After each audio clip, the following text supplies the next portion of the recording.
ఒక అమ్మాయి చర్చిలో ఉన్న ఫాదర్ దగ్గరికి వెళ్లి రేపటి నుండి నేను ఇంకా చర్చికి రాను అని చెప్పింది. అది సరే గానీ ఎందుకు రావో తెలుసుకోవచ్చా అని అడిగాడు ఫాదర్. ఇక్కడికి వచ్చిన వాళ్ళలో కొంతమంది సెల్ ఫోన్స్ లో బిజీగా ఉన్నోళ్ళు, ఇంకొంతమంది సొల్లు కబుర్లు మాట్లాడుకుంటున్న వాళ్ళు, మధ్యలో బయటికి వెళ్లిపోయిన వాళ్ళు, కొంతమంది అయితే ఏకంగా పడుకుండిపోతున్నారు అని చెప్పింది. ఫాదర్ కాసేపు సైలెంట్ గా ఉండి, సరే నువ్వు ఒక ఫైనల్ డెసిషన్ తీసుకునే ముందు నా కోసం ఒక చిన్న పని చేస్తావా అని అడిగాడు. అఫ్ కోర్స్ చేస్తాను ఫాదర్, ఏంటో చెప్పండి అంతే.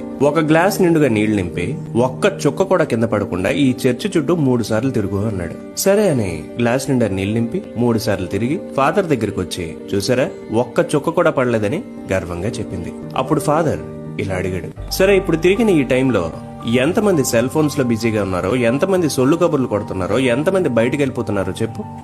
అవన్నీ నాకెలా తెలుస్తాయి? నేను ఈ గ్లాస్ లో ఉన్న నీళ్లు పడిపోకుండా ఉండడంపై కదా ఫోకస్డ్ గా ఉన్నా అంటుంది కదా. అలాగే నువ్వు చర్చిలో ఉన్నప్పుడు కూడా నువ్వు అసలు చర్చికి ఎందుకు వచ్చావనే దానిపై మాత్రమే నీ ఫోకస్ ఉండుంటే